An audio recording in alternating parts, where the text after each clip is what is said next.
Hello traders, Vladimir here from Home Trader Club. Welcome to the new episode about how do I trade and a full breakdown of the trading strategies I use when I'm looking for the trading opportunities. The purpose of this video is always educational. Once in a while, once of every few weeks, I take some of the trades we publish in Home Trader Club among all the different channels, if it's the short-term trading opportunities or if it's cycle based more into the mid-term, swing-term trades opportunities. And out of all of this, in this video, I pick up some, and I want to make a full breakdown and explain the trading elements behind these trades. That means the trading analysis, the technical analysis I do, the trading decisions I do, the definition of the trading levels, the trading zones, if it's supply and demand levels, if it's specific support resistances or falling trend lines, and so on and so on, and explain all the logic behind that, and then how do I look to trade it, where from, down to where, and why. Of course, if you have any questions, don't hesitate to ask in the comment section. Let's begin. Before the charts, as always, big thanks, thumbs up to 8K Broker for their support in our community, and you can continue and enjoy all the special offers we have with this partnership, including the access to Home Trader Club, all the systems, private mentoring session, and so much more. Follow the link below this video in the description.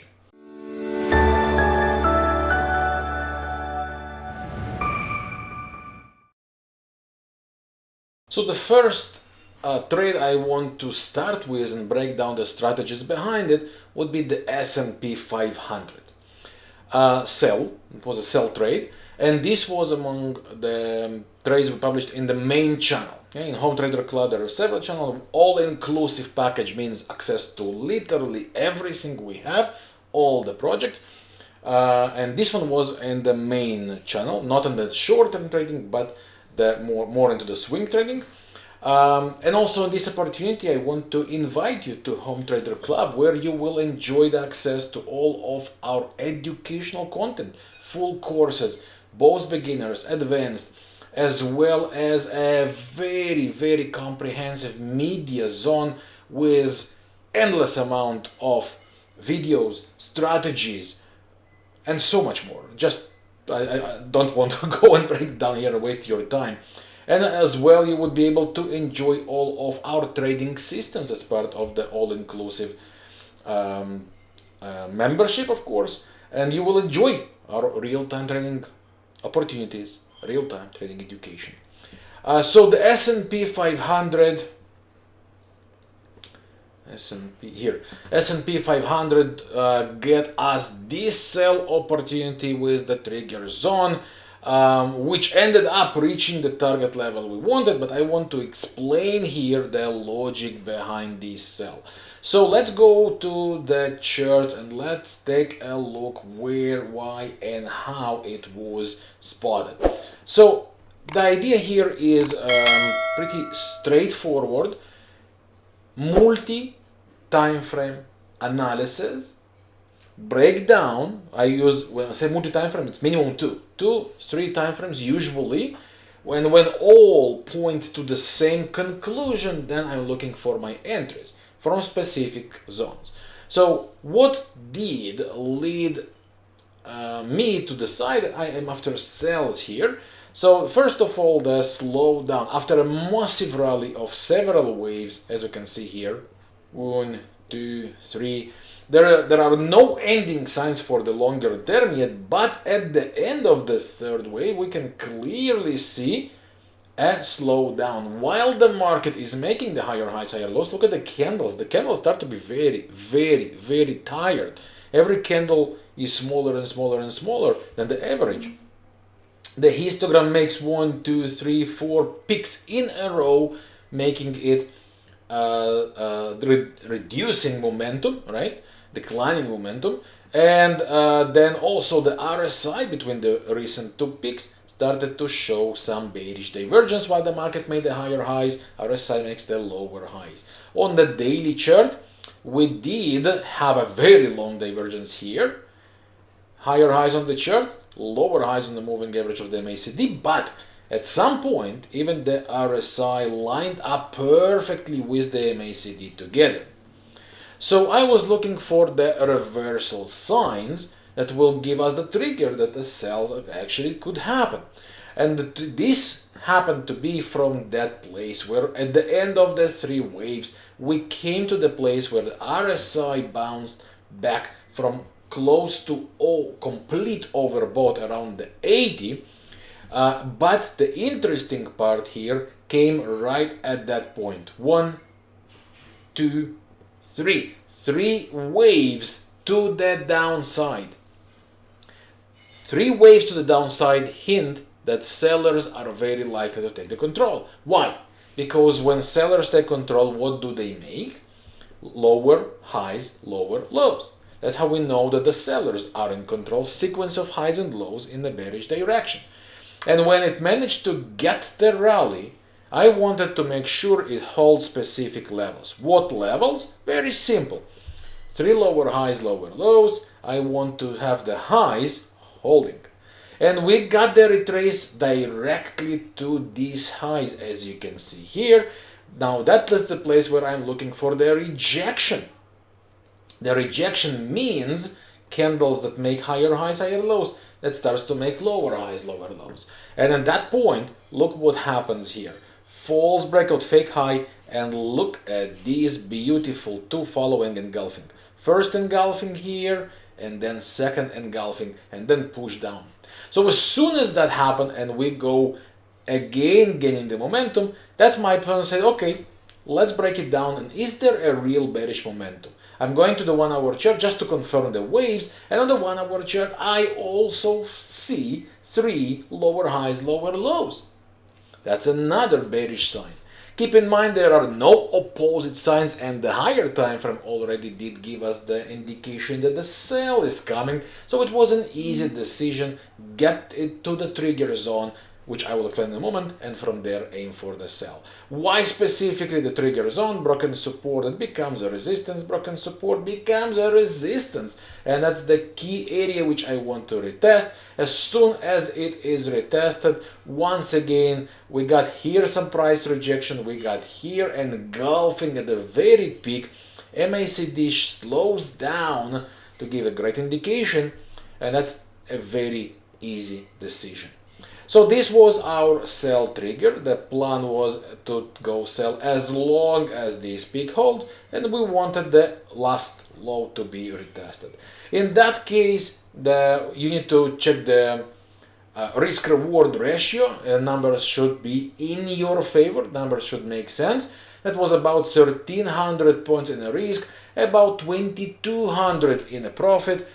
That makes a very good risk-reward ratio for this trade. And that gives us the green light to attack the sell. Target reached. So the strategy here, the full breakdown on the strategy starts with the multi-timeframe analysis, confirmation with both the MACD. I love divergences on the multi-timeframe. Then on the lower timeframe, I want to see the waves. When the wave starts to form in the direction of the divergence from the higher timeframe, this is for me the sign that sellers are stepping in the game. I want them to the price to get retesting broken support, become resistances, supply levels, falling trend lines. I want to see this retest, and from there the decision is easy. Risk reward ratio is the last thing you want to actually pay attention to. The numbers should make sense. Of course, the target should be bigger than the stop loss. I'm not going to say 1 to 3, 1 to 4, 1 to 5 minimum. No, positive. It should be positive. And every time you maintain this positivity, that means simply you will be able to make profits even with 50% success rate. That's simple. So this is the S&P. Now I want to go for the next trade. Now this sell on gold was in our short-term trade. You can see also 15 minutes here. This was as a part of our all-inclusive package. Why specifically did I go for a sell here, and why did I predefine the levels as they are? I will go to the chart first of all and will explain that. So we are here on 13th of November. Let's go to the chart. So the flow here, again, multi-time frame analysis, it all starts with that, it all ends with that. And here is what I saw. So from the higher time frame, not because we trade higher time frame, just to give the logic why, we are on all the overbought conditions on the monthly, on the weekly and a daily time frame. Very easy, very supportive in a bearish view. On the 4-hour chart, we did have this. 3 lower highs, lower lows, and then we bounced upside. And look what happens here. The supply level, the high here of this downtrend, is retested and rejected. As soon as that happens on the 1-hour chart, look what happens. One of my favorite scenarios at the end of the 3 waves up. We have higher highs on the chart versus lower highs on the moving average of the MACD, meaning bearish divergence, and RSI joins the party as well. So higher time frame support the sell, 4-hour chart, bounce off the supply, 1-hour chart gives us the bearish divergence. That's a triple flow here that leads to the sell decision. And look what happens here. We flip from higher highs, higher lows to lower highs, lower lows. The idea here is to look to sell. And that's where we drop to the 15 minutes. And that's what we found there at the end of the rally here. Also bearish divergence, higher highs on the chart versus lower highs on the moving average of the MACD and the RSI, and then lower lows on the chart and also the indicator supports. So we have 2 waves down. I want to see the price rallies and then get to the sell. Why specifically this is the sell zone? Broken support become resistance, last high access supply, last high access supply. As simple as that. That's the decision. Now inside, what I want to see is climbing candles that are rejected and we get lower highs, lower lows, or some signs of some candle patterns like engulfing, like hammer and so on, or if there is some divergence here, we can then attack based on divergence. So what happened with the gold is actually very interesting. We got inside, we created a rejection here from higher highs to higher lows to lower highs, lower lows, and then it actually also made 2 waves. So the idea is simple. As long as the supply zone holds, the sells are good. Personally, I attacked at that moment. I did not wait for the high simply because I don't know it will climb higher. So I attacked right at that point, and the idea is simple. The protection is out of the box as long as it holds. And what do we want in terms of the targets? We want to make sure we retest at least the previous low. And I say at least because we are good to go as long as there are no signs against. Which means, like, for example, bullish divergence around the levels. So at that point, the first level reached, the second level is the range, which is a classical demand level, and the third one, of course, is the low from the 4-hour chart. And what we need to do in that case is to make sure that once you enter with the protection, you have positive risk-reward ratio towards the target. If the numbers work in your favor, which they clearly do in that case, you have the green light to get in a trade. Why this positive ratio is so crucial, as I explained before, when we were talking about the S&P in the first example, simply because when you maintain positive ratio between your average loss and your average profit, that means you will be making profits even with as low as 50% success rate or accuracy rate of your trades. So that was the goal. This is the breakdown of the trading strategy I decided to do here. And again, multi-time frame analysis combined with the waves and the levels, and that's where we spot the best of the opportunities. Let's talk about the third trade and the last one for this video. I can share tens of trades here, but I don't want to waste too much of your time in one video. That's why I make it different episodes. I want to show examples from different trading logics, trading decisions, explain the why, explain the how, explain the when. And let's talk about the dollar yen in that case. That was a buy trade. And let's admit it. Will all the trades would be winners? Absolutely no.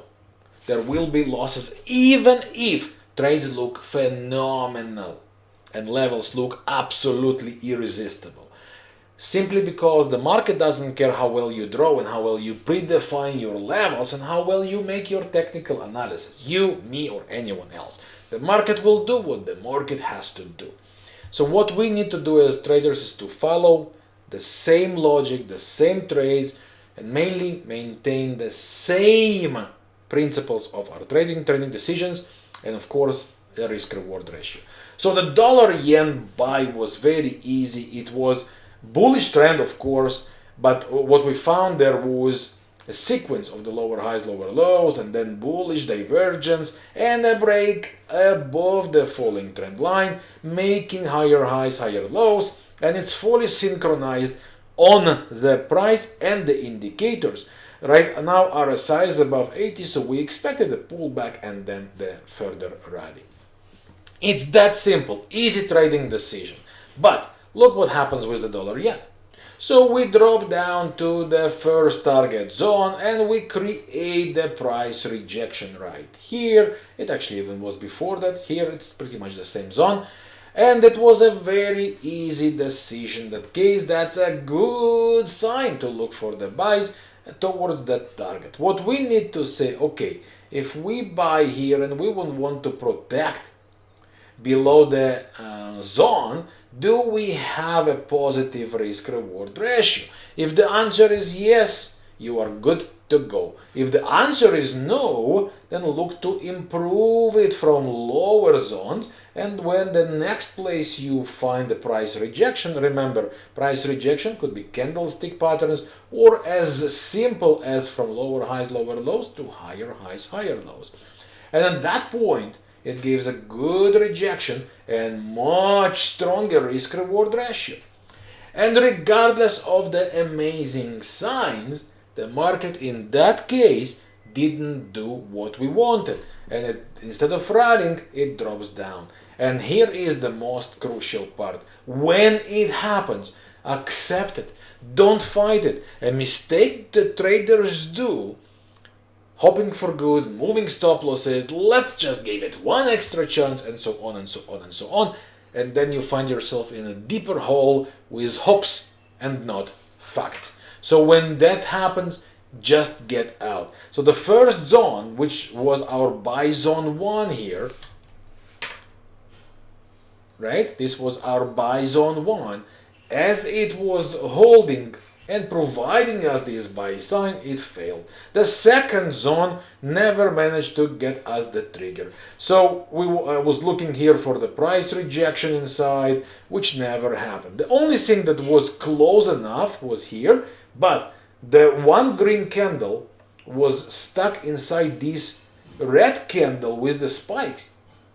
Not a good sign. Of course, buyers do not take control from the second zone, which means the second zone does not provide a buy trade. And it's very important for me to show that here, guys, because not all the trades are the winners. Please don't expect anything like that from trading. And once you face this situation and the market doesn't do what it's supposed to do or what you basically wait from that to do, simply accept it, cut it out, and wait for the next opportunity. There is always tomorrow when it comes to trading.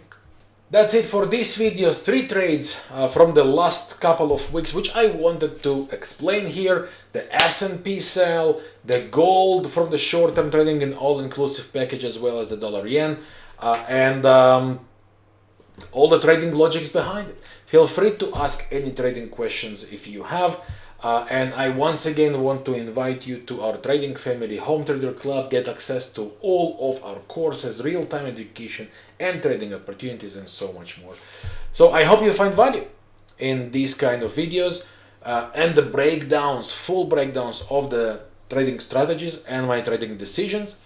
And I'll see you soon with more trading opportunities, of course. If you are new to this channel, please consider to subscribe with the subscribe button below this video. Thanks for watching. Best to you and yours. Good trading, and I'll see you soon with more. Bye for now.